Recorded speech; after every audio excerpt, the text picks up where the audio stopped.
afterwards. I'll now kick it off to Goldie Hyder. Thank you. Thank you. Thank you for coming today. No one wins in a strike, but a labor disruption would cause a lot of harm to a lot of people. Small businesses, manufacturers, just-in-time delivery, patients with severe healthcare consequences, in some cases, life or death, delayed cargo payments, tourism, our rural communities who rely on the networks, job losses for Canadians who rely on air. Members of Parliament can't get to their own ridings. You can't even report the news on site. Our economy is a fragile one. We simply cannot risk making things worse. A one-day strike would take 1 full week to recover from. We just saw that in our railway experience. Canada's brand and reputation is affected. We've had strikes at ports, we've had strikes at airports, our railways, our public sector, our airlines now. All of these impacts the reliability of Canada. We are a trading nation. We pride ourselves on being a stable trading partner. What we're doing is sending a message that we're no longer reliable. We continue to experience disruptions across the supply chains we rely on to grow our economy and trade with our partners. And let me stress the importance that this has on our US-Canada relationship. This will particularly affect our relationship with our #1 trading partner and our neighbor, the US, a country whose interdependence we know too well. Negotiations are best done at a table, and they're best resolved at the negotiating table. And frankly, I think all of us hope, I know all of us hope, that an agreement can be reached before the deadline. However, if not, governments are elected to look after the greater good. This government has the tools available, and should collective bargaining fail, they need to prepare now to use them. Let me be clear. Canada and Canadians cannot afford another disruption to our economy. And now I'll pass the microphone on to my colleague, Candace Laing, President and CEO of the Canadian Chamber of Commerce. Candace. Thank you, Goldie. Hello, everyone, and thank you for being here today. You hope that disputes can be handled between business leaders and employees, but when that looks like it may not happen, hope is not enough. You have to know you can avoid the worst consequences. Consequences that ripple out far beyond one company and its employees. This affects thousands of people and businesses in every region of the country. We're here today on behalf of businesses, not one business, but the 200,000 businesses that the Chamber movement serves across 400 chambers of commerce and boards of trade. Canadians and businesses nationwide are going to suffer the consequences of this potential labor disruption. They are not at the negotiating table and powerless to control the outcomes. This is the reason why critical sectors are federally regulated. Federal industries include things like communications, banking, and transportation. When these critical services are interrupted, there is a profound, disproportionate impact on people in our country. We have federal industries because we know government has an important role in ensuring the smooth functioning of these critical service areas. This isn't just about air travel and immediate economic losses. It's about the business community's ability to serve Canadians, whether that's by putting food on shelves, supporting the delivery of medical services, transporting materials to manufacture goods, and preserve jobs. It's about businesses of all sectors of the economy and communities of all sizes thriving and trying to stay connected across our incredible landmass and geography. This is a national issue. That's why yesterday we sent a letter to the Honourable Stephen McKinnon, Minister of Labour and Seniors, together with 95 chambers of commerce, boards of trade, and many other industry associations, calling on the government to help prevent an air travel disruption. It is the last thing Canadian businesses need right now, especially in a time of high costs of living, high costs of doing business, and abundant obstacles in excess of doing business. We've already seen how fragile our supply chains can be. Recent disruptions in other sectors such as rail and ports, possible upcoming ones, have taught us a valuable lesson, which is that we cannot afford any more instability. An analysis of Employment and Social Development Canada data concluded that in 2023, Canada lost the most days to labor disputes since 1986.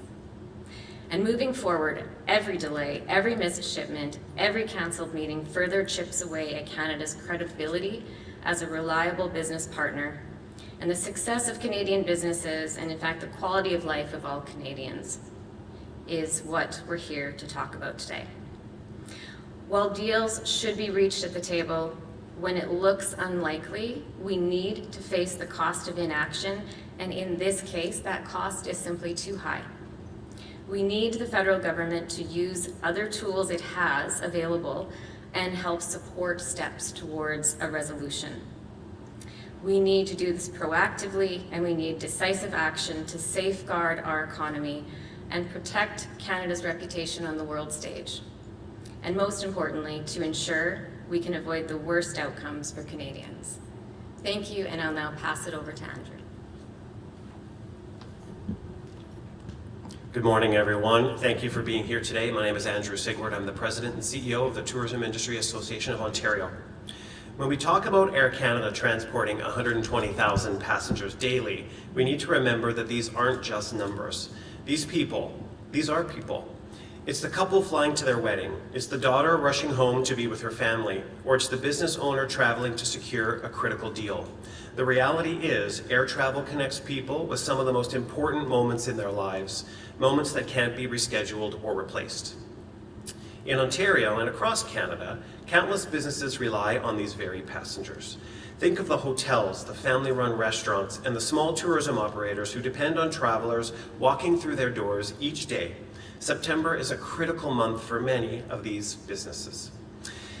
It's the time when travelers are checking into lodges in the Muskoka region, when international tourists are visiting Niagara Falls, and when events like TIFF are in full swing. But what happens if these travelers don't arrive? A labor disruption in air travel won't just leave people stranded, it will ripple through the economy, hitting small business owners who are already struggling to make it. These businesses, many of whom are working hard to recover from the pandemic, depend on every booking, every reservation, and every sale. Imagine being a small homeowner or hotel owner in Northern Ontario. You spent the last 2 years working hard to recover. You've been welcoming tourists back and building up your business again. Now, as you prepare for your busiest season, flights are canceled. International travelers can't make it. The weddings, conferences, and vacationers you've been counting on, they're not coming. We need the federal government to step in and prevent this disruption from happening.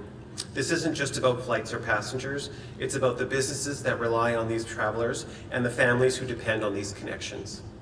We need decisive and early action to protect our economy, but more importantly, to protect the lives and livelihoods of Canadians. Thank you.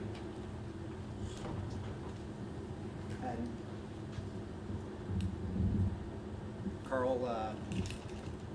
Carl Blackburn avec le Conseil du patronat du Québec. Merci. Alors, merci beaucoup de votre attention.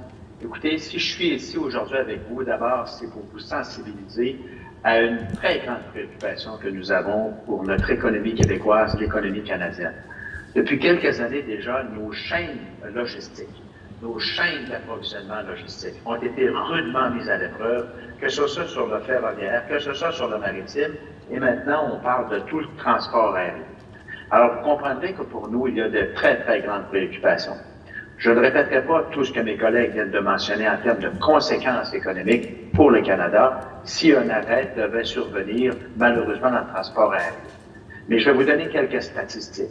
Au-delà des 120 000 personnes qui voyagent sur les ailes d'Air Canada tous les jours à travers le Canada, c'est plus de 1,5 million de kilos par jour qui circulent sur les ailes d'Air Canada.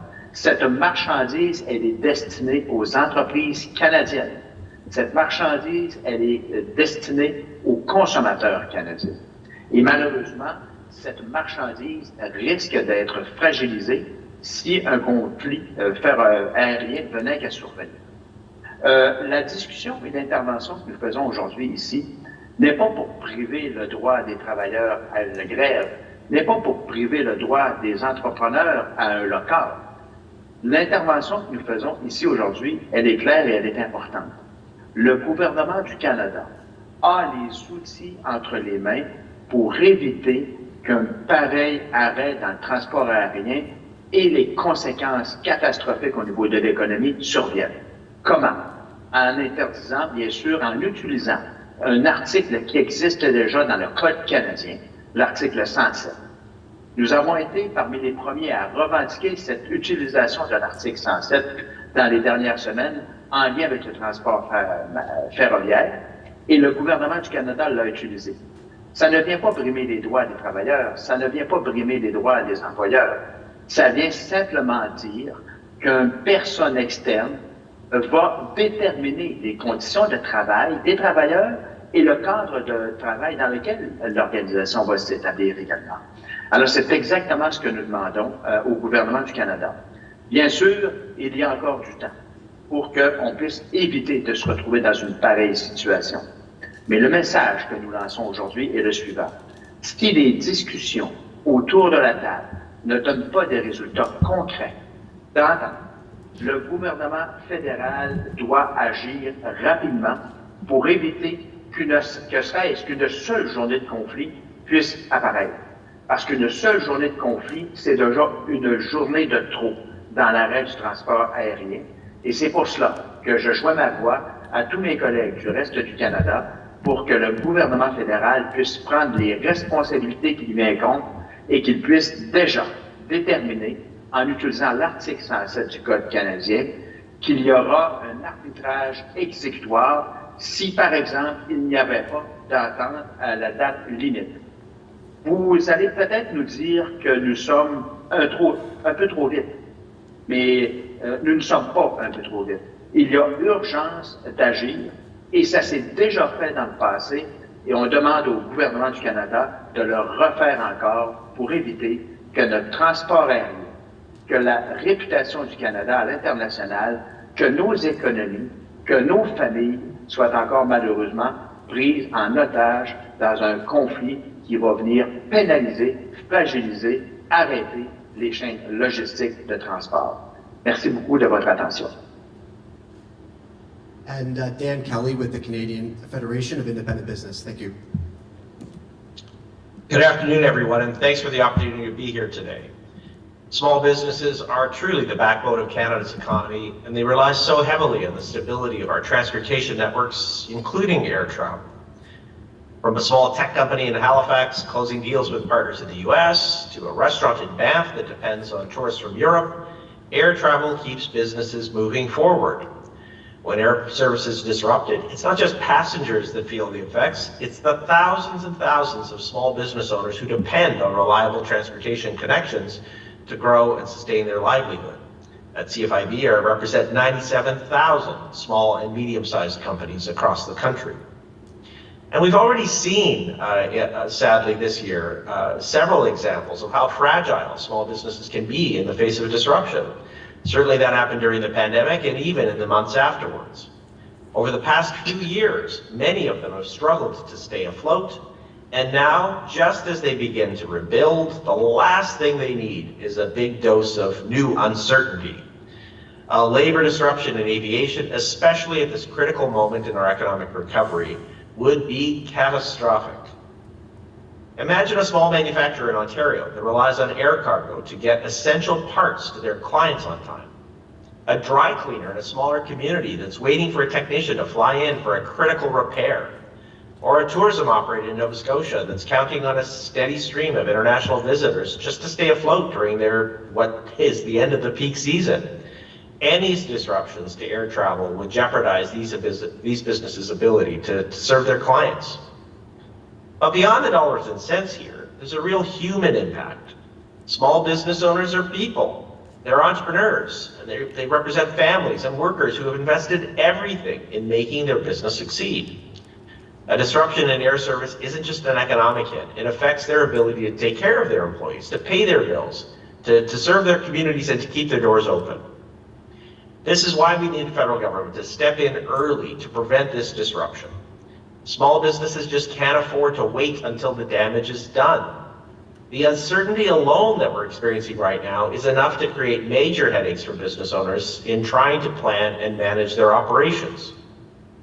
At CFIB, we represent thousands of business owners who are counting on the federal government to act decisively. We can't keep waiting for everything to become an emergency before government takes action. We need certainty, stability, and we certainly need reliable transportation networks to continue to drive Canada's economy forward. The time for the federal government to act is now. Thank you so much. Great. We'll now do a media Q&A. You can have a question and follow-up. Just please state your name and outlet and address the question to someone specific if that's what you have in mind, particularly for our guests that are remote so that they can hear. So I'll pass the mic over so that everyone can hear the questions. Hi, Jim Bronskill, the Canadian Press. You've spelled out the concerns you have very clearly. Just for ultra clarity, what would you like the federal government to do in very specific terms? Thanks for the question, Jim. It's a really important question and important to understand what the ask is, because it's important to understand what the tool that is available to help support resolution the government has and is able to offer in this circumstance. And that is our ask to the federal government, and that is that this be referred to arbitration, that a neutral arbitrator is assigned, and that can help bring the parties to a successful resolution and avoid all the potential impacts we're here to talk about today. Thank you. Yeah, and if I can add, look, arbitration is not a cakewalk for an employer. This is where a neutral arbitrator is appointed to try to make a deal. It's not easy when that happens, and there's lots of risks still for the employer. So it's not the federal government stepping on the scale one way or the other. It is really to try to head off a major economic challenge for the country. Si je peux me permettre d'ajouter également un élément, on demande au gouvernement fédéral de ne pas rester spectateur de ce qui se passe actuellement, mais d'embarquer sur la patinoire et de s'assurer que les outils qu'il a entre les mains puissent forcer d'une certaine façon un règlement entre les parties, et si malheureusement ce règlement ne survenait pas, bien qu'il y ait tout de suite un arbitre qui soit nommé avec les conséquences, comme mon collègue vient de le mentionner, avec les conséquences et pour les employeurs et pour les travailleurs, de ce que pourrait être un nouveau cadre de travail. Dans le fond, ce qu'on demande au gouvernement, c'est de tout mettre en œuvre pour éviter qu'il y ait une seule journée d'arrêt d'opération dans le transport aérien. Hi, Davis Legree, iPolitics. This question's for whoever would like to take it, perhaps Mr. Hyder. Yesterday we saw Pierre Poilievre essentially say that he stood with the Air Canada pilots and said that he doesn't support preempting negotiations. Do you guys feel like you have fewer political allies in this fight? Mr. Poilievre is not Prime Minister, and he's not in the government.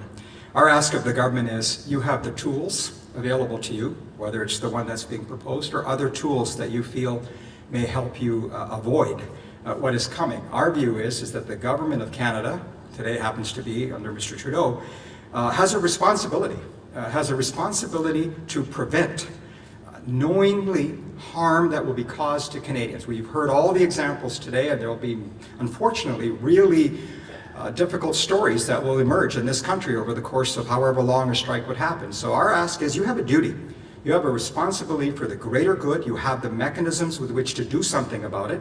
I'll leave, and I think we'll all leave the politics to the politicians. We're here for Canadians. We're here to make sure that Canadians who have plans, Canadians who have jobs, Canadians who have expectations of reliable services to be available to them are given that chance, and we know that the Government of Canada has the mechanism in which to do that. And we're simply asking them to prepare to do that in the event that an agreement cannot be reached, which we all believe is best done at the negotiating table. But we cannot allow for even a single day of a strike, given the consequences on our already very fragile economy. It would amount to government playing Russian roulette with our economy, and we just can't afford that at this time. And just more broadly speaking, as a follow-up, we've seen an uptick in labor disputes in recent months and years at the ports, the railways, now obviously with Air Canada. To what do you attribute that trend to? Well, look, there's a lot of economic anxiety in the world. There's no question about that. But the way you get around that is to help grow the economy, not to stifle it, not to bring it onto life support. You work together. That is what Canadians are expecting our governments to do. That is what Canadians have told us to do as business leaders, to work with our governments, and that olive branch is always there to do that. We don't get there by talking past each other. We get there by working together. And it's unfortunate that we've reached a place where these labor disputes are dominating our agenda, because the reality is it's not necessarily happening in many of our trading nations and our trading partners. And the brand damage that's being done to Canada is you're unreliable, that you don't have a system in which you can prevent this from happening, and or a government that's prepared to intervene and prevent it from happening, which is why we're here today. That's a choice that it's going to make or not make, and Canadians need to know that the consequences are going to be faced by them. Just coming in behind Goldie on that, it should worry us all that we are seeing a growing number of these kinds of disputes, especially disputes that are affecting major, massive, critical transportation links for us as a country. But getting back to the earlier question too, Canada has very imbalanced labor legislation right now, and all political parties seem to be moving it in a direction to make it even more pro-union and anti-employer. We don't have the balance that we once had in labor legislation, and that is why we're seeing these disputes. It's one of the reasons why most business associations have argued against policy changes like the recent ban on replacement workers in Canadian workplaces. It seems that, especially with an election in the days ahead, all political parties supporting the union vote are very, very reluctant to try to focus on the economy, and instead are trying to court support from union leaders. It's not a good thing for us, and it's one of the reasons the Canadian economy sometimes fall as issue number 50 on the government's list of priorities. Pour Radio-Canada, une question pour M. Blackburn. Pourquoi est-ce que vous demandez une intervention d'Ottawa à ce stade-ci? Hier, le ministre McKinnon estimait qu'il y avait des progrès dans la discussion. Est-ce qu'il ne faudrait pas encore laisser une chance à la négociation, selon vous?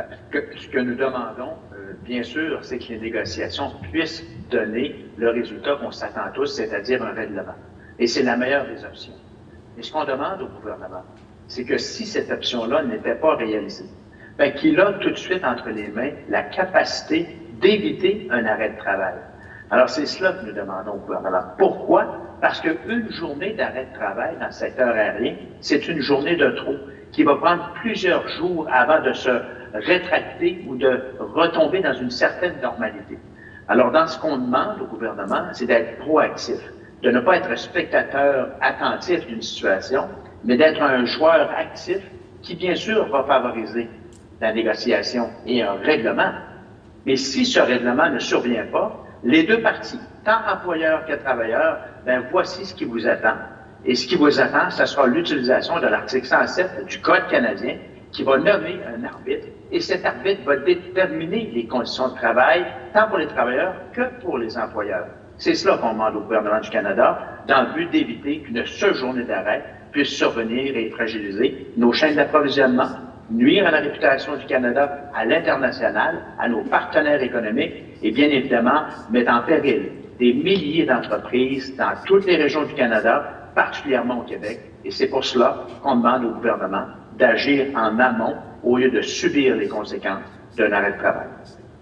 Justement, qu'est-ce qui vous fait croire que le gouvernement fédéral pourrait imposer un arbitrage exécutoire? Il n'y a pas encore eu d'arrêt de travail dans le cas de Air Canada, contrairement au secteur ferroviaire. Donc, qu'est-ce qui ferait en sorte que cette fois-ci, ce serait différent? Votre question, elle est très intéressante parce que on entend souvent les gens mentionner, mais pourquoi ne pas attendre que les discussions soient arrêtées?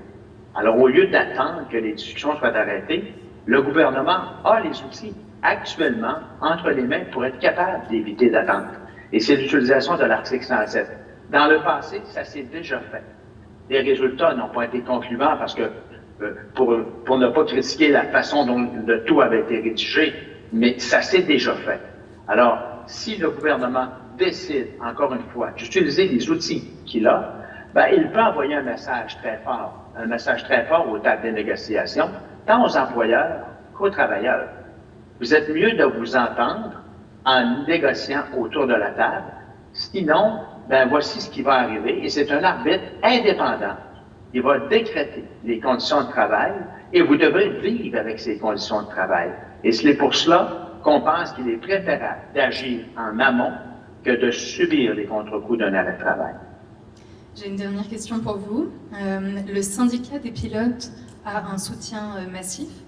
Il estime que les salaires des pilotes sont sous-évalués. Est-ce que vous ne craignez pas un effet d'entraînement s'il y a un retour au travail qui est forcé? Donc d'autres grèves, d'autres arrêts? En fait, ce qu'on mentionne, c'est qu'il faut éviter absolument de fragiliser nos chaînes d'approvisionnement. Le transport aérien fait partie de ces chaînes d'approvisionnement névralgiques pour le Canada. Je ne veux pas m'immiscer dans les conditions de travail, dans les discussions autour de la table, ce n'est pas mon rôle. Par contre, il est clair que l'économie canadienne, elle est différente de, par exemple, l'économie américaine. Les normes sont différentes au Canada que les normes du côté américain. Les conditions de travail sont différentes ici, la fiscalité elle est différente ici, donc ça devient difficile de comparer un emploi en sol américain et un emploi au sol canadien. Par contre, ce que je sais, c'est que s'il y avait un arrêt de travail, pour différentes raisons, et comme je l'ai mentionné, je ne veux pas m'immiscer dans les discussions autour de la table. Et ce que je sais, c'est que s'il y a un arrêt de travail, malheureusement parce que les discussions n'auront pas donné le résultat qu'on souhaite tous, et que le gouvernement n'a pas agi en amont pour éviter qu'il y ait un arrêt de travail, ce que je peux vous dire, c'est qu'il y aura des conséquences économiques. À titre d'exemple, et on en a parlé quelques minutes, mais à titre d'exemple, 120 000 travailleurs par jour, 120 000 citoyens, 120 000 personnes par jour prennent le transport aérien. À titre d'exemple, l'industrie touristique au Québec fait son chiffre d'affaires de 40% pour l'année en septembre. Alors, imaginez les conséquences pour cette partie. Je parlais tout à l'heure de la marchandise qui transite dans le transport aérien. C'est 1,5 million de tonnes par jour de marchandises qui circulent sur les airs ici à travers le Canada. Donc, vous pouvez facilement imaginer à quel point ces chaînes névralgiques sont fragilisées de par cela et toutes les mesures que peut prendre le gouvernement canadien pour éviter qu'on vienne fragiliser davantage ces chaînes logistiques sont essentielles. Et je rajouterai en terminant, comme l'a mentionné mon collègue précédemment, on ne veut pas tomber dans la partisanerie politique. On ne veut pas faire de la politique. Mais on veut vous sensibiliser par rapport à l'économie, par rapport aux milliers d'entreprises que nous représentons, par rapport aux milliers d'entrepreneurs qui, malheureusement, risquent de voir leur propre entreprise fragilisée, encore en lien avec un conflit sur nos chaînes logistiques, ce qui n'est pas une bonne nouvelle pour l'ensemble de l'économie canadienne. Okay, that concludes the press conference. Thank you for joining us. Merci. Thank you.